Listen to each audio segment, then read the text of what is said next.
Ada kembali bersama kami di NTV Prime Dialog, masih bersama Pak Teguh. Pak Teguh setuju PBB dalam hal ini belum punya taji untuk melakukan suatu keputusan dalam sidang DK kemarin?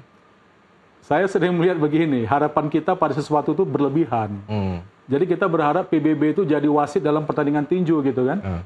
Ya kalau dia bilang stop, enggak dong. Ya kan? Nah, kan memang salah satu harapannya adalah ya organisasi itu. Enggak, karena PBB ini kan kumpulan negara-negara yang punya kepentingan. Baik langsung maupun tidak langsung. Ada mekanisme. Dia nggak bisa serta-merta bilang begini, kemudian semua orang ikut. Ya, di Dewan Keamanan PBB ada hak veto. Ya kan, ada. Nah, itu juga apakah gara-gara hak veto yang dipunyai Amerika Serikat, makanya PBB tidak melakukan atau menghasilkan keputusan yang benar-benar mutlak begitu? Ya suka tidak suka, kan dalam hal ini kan hak veto tidak digunakan. Pemungutan suara kan tidak digunakan. Ya, jadi setelah sidang Dewan Keamanan PBB kemarin tidak ada pemungutan suara. Pemungutan suara itu akan digunakan misalnya kalau dalam kasus Irak. Ketika Amerika Serikat melalui Menteri Luar Negerinya Colin Powell minta dukungan PBB untuk menyerang Irak. Itu ada voting. Nah di situ negara-negara yang lain ya Rusia dan Tiongkok mereka voting veto gitu ya. Yang lain setuju. Sehingga akhirnya ketika invasi terhadap Irak dilakukan itu tidak bawa bendera PBB. Tapi waktu perang Korea PBB setuju. Dewan Keamanan PBB setuju. Satu-satunya yang abstain, tidak veto, tapi abstain itu namanya Soviet. Sehingga akhirnya perang Korea itu bawa bendera PBB. Dan saya kira di perang Korea itu sajalah PBB punya pasukan multinasional untuk terlibat dalam perang. Setelah itu nggak pernah terjadi. Jadi ya memang PBB ini kumpulan negara-negara yang punya interest, ya sehingga cara dia untuk mengambil keputusan memang agak lambat, santai. Ya, efektivitas PBB itu bukan dalam arti stop, lanjut, bukan. Efektivitas dia itu dalam menyediakan forum-forum. Misalnya kemarin Kolombia protes. Kolombia minta supaya Dewan Keamanan PBB bersidang. Bersidang Dewan Keamanan PBB. Apa yang terjadi? Kecaman terhadap Amerika Serikat banyak. Tetapi tadi saya katakan, kalau kita cermati pelan-pelan pernyataan setiap anggota itu, ada yang memang dia kasih pukulan ke Amerika Serikat 2-0 untuk Venezuela. Ya kan? Ada yang 2-0 untuk Amerika Serikat. Tetapi ada juga yang 1-1. Ya kan? 1 poin dia dukung Amerika Serikat untuk alasan-alasan menangkap atau menculik Maduro. Tapi 1 poin lagi, dia mengecam Amerika Serikat untuk aksi yang mereka lakukan ke Venezuela. Jadi inilah mekanisme. Jadi efektivitas PBB itu, saya kira harus kita pahami sama-sama, adalah dalam hal menyediakan forum-forum untuk membicarakan. Jadi memang... Berarti masyarakat apa ya, patut underestimate nggak sih sama kinerja PBB?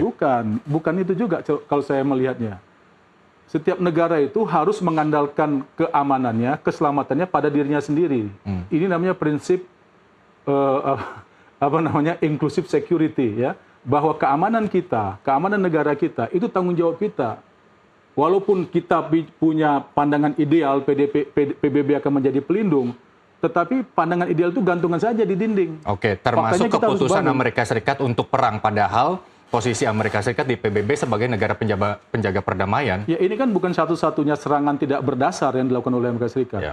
Ini nggak tahu saya udah berapa puluh kali dia melakukan itu. Ya baik yang namanya perang macam begini atau yang lain, investasi yang lain, ya kan kita bisa bilang di banyak negara di kawasan kita segala macam dan seterusnya. Jadi sudah terlalu sering kita melihat. Makanya tadi civis pacem para bellum. Ini pelajaran berharga juga buat kita ya. Kita tidak bisa mengandalkan keamanan kita pada siapapun, pada negara lain maupun pada lembaga-lembaga internasional gitu. Oke, kalau memang keputusan Amerika Serikat ini perang, ya buat apa lagi posisi Amerika Serikat di PBB menurut masyarakat awam mungkin? Masyarakat awam yang mana? Ya, kalau Amerika Serikat sebagai penjaga perdamaian di PBB, terus kemudian dia mengambil keputusan untuk perang sendiri. Dunia ini kan negaranya hampir 200 negara ya, dan itu kan masalah semua. Mungkin kita nggak suka dengan apa yang dilakukan oleh Amerika Serikat di Venezuela, tapi barangkali kita suka dengan apa yang dilakukan oleh Amerika Serikat di negara lain. Nah ini kan hal-hal yang mesti kita hitung juga gitu. Jadi barangkali negara-negara sekutu Amerika Serikat sedang sebel aja karena Donald Trump ini sudah 2 periode jadi bully gitu ya. Tapi untuk hal-hal lain barangkali mereka juga ya udahlah gue ikut dulu aja lah gitu ya. Jadi makanya saya bilang efektivitas dunia panggung global ini bukan dalam menyatakan siapa yang menang, siapa yang kalah, salah benar.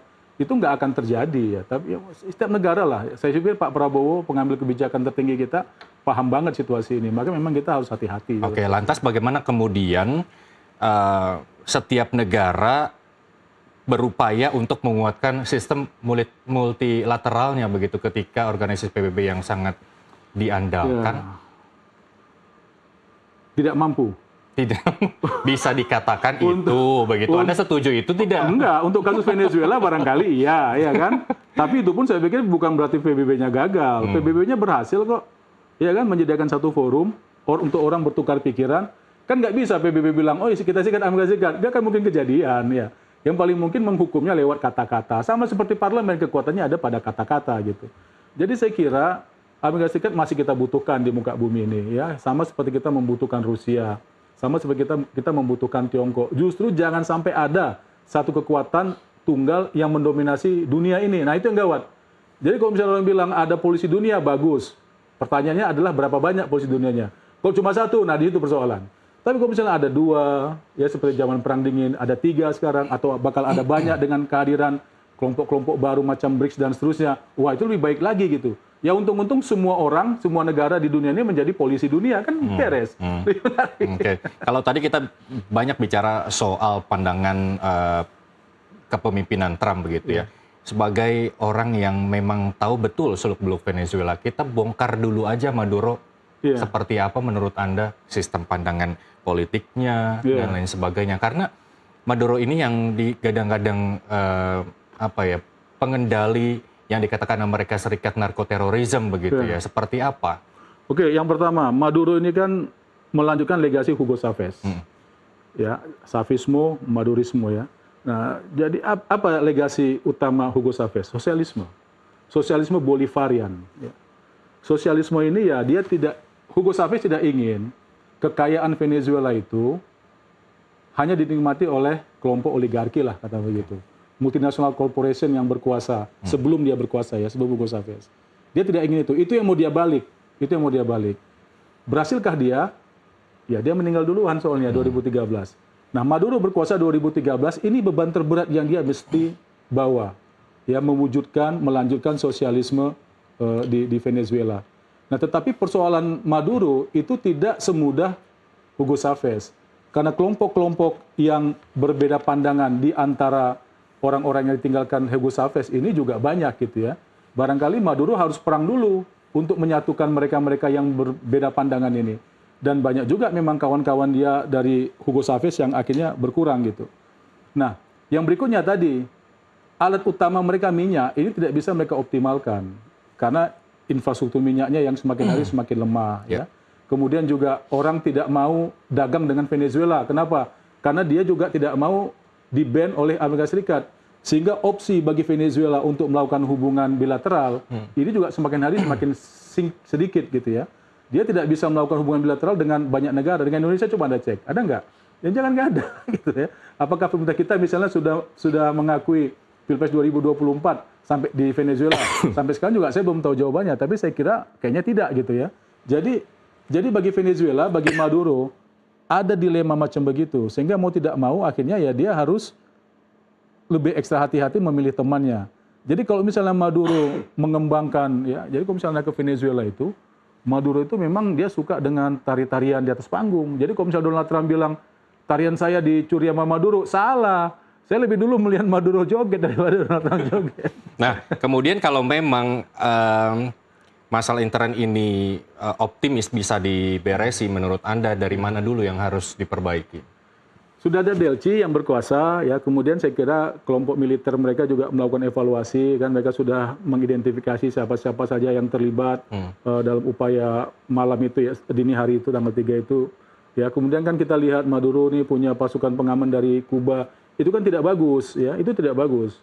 Itu kan mengirimkan sinyal bahwa Maduro nggak percaya dengan orang Venezuela sendiri. Jadi saya kira juga bagian yang akan dievaluasi oleh pemerintahan baru gitu. Dan saya kira Delci seharusnya juga mulai membuka opsi-opsi baru supaya Venezuela ini bisa buka babak baru lah ya. Di samping tadi kita mesti mengecam tindakan Amerika Serikat dan kita mesti memastikan Maduro dan Cilia Flores mendapatkan hak mereka di pengadilan di New York sana gitu. Oke, jauh dari Indonesia tadi Anda sudah mengatakan bahwa bagaimana harus bersikap. Tapi apakah nanti kemudian akan ada dampak dari sisi ekonomi terutama minyak bagi Indonesia? Kemarin Menteri Keuangan sudah mengatakan ya, sedikit ya, bahkan belum terlihat ya. Misalnya nilai tukar kan belum tampak berubah. Nah, kalau soal minyak, kita selama ini kan tidak ada hubungan minyak dengan Venezuela. Malaysia barangkali akan sedikit Bergejolak, bukan bergejolak juga, akan sedikit berpengaruh. terganggu ya, karena yang saya dengar justru Venezuela dengan Malaysia yang sekarang sedang berusaha untuk punya hubungan yang lebih baik gitu. Makanya kalau misalnya kita lihat sikap dari Perdana Menteri Anwar Ibrahim kan keras ya, karena mereka memang sedang memulai itu, gitu. Jadi ya kalau kita dari sisi minyak, saya kira nggak punya masalah. Venezuela bukan sumber minyak kita untuk waktu yang cukup lama gitu ya. Bahkan kan selama ini minyak Venezuela kan hilang di tengah lautan kan, tiba-tiba muncul di mana yang kita nggak tahu gitu. Oke, itu kemungkinan juga kita tidak perlu sekeras negara-negara yang terdampak begitu ya? Ya barangkali ini juga bukan keras atau tidak keras pilihan istilah yang bisa digunakan ya. Tapi yang pertama kan kita punya sikap sendiri. Kita punya sikap sendiri terhadap kedaulatan bangsa kita, terhadap masalah-masalah yang kita hadapi. Kita tidak akan mengatakan bahwa apa yang dilakukan oleh Donald Trump itu sebagai suatu hal yang benar, itu sudah pasti tidak akan kita lakukan gitu. Tetapi kita kan tadi ya, kita punya banyak kemitraan dengan negara-negara tertentu di banyak tempat. Mungkin itu dalam situasi ini itu yang lebih penting untuk dipikirkan. Oke, di balik pelanggaran hukum internasional yang dilakukan. Kecuali kalau misalnya Amerika Serikat setelah dia nangkap Maduro dan Cilia Flores, seperti yang mereka lakukan di Irak, ya seperti yang mereka lakukan misalnya mempersenjatai milisi-milisi anti Maduro ya seperti di Libya. Nah, itu barangkali kita akan bertindak lebih ekstrim. Tetapi kalau kita lihat hari ini yang mereka ambil targetnya terukur kok, ya kan? Ya, terukur 2 orang dibawa, ya ada korban di lapangan 80 katanya ya karena kontak senjata namanya juga. Tapi kan tidak ada yang namanya kemudian perang gitu ya. Setelah ini yang berkuasa, hari ini yang berkuasa di Venezuela itu ya pemerintahan sementara Delcia, dialah yang menentukan stabilitas di Venezuela khususnya di Caracas. Oke, dari sisi pelanggaran hukum internasional yang dilakukan oleh Trump begitu ya, menurut Anda meskipun rasanya agak tidak masuk akal mengubah Trump begitu ya, tapi kalau ada pertanyaan dari sejumlah negara terutama masyarakat, apa, siapa dan bagaimana yang harus dilakukan untuk mengubah aksi Trump? Demokrasi di Amerika Serikat itu instrumen yang bisa mengubah Trump. Nanti bulan November nanti kan pemilu sela. Kalau sekarang Kongres ya dua-dua tuh DPR dan Senat itu kan dikuasai oleh Republik, tapi tipis saja bedanya. Nah, kalau misalnya rakyat Amerika Serikat memang sebel dengan Trump hari-hari ini, nanti hukumannya kan di bulan November itu.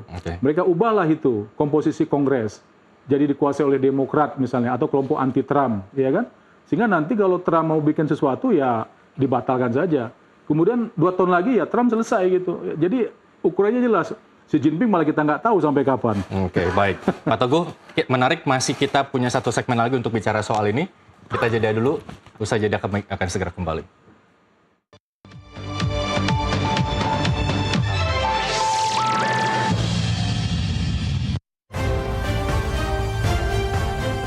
NTV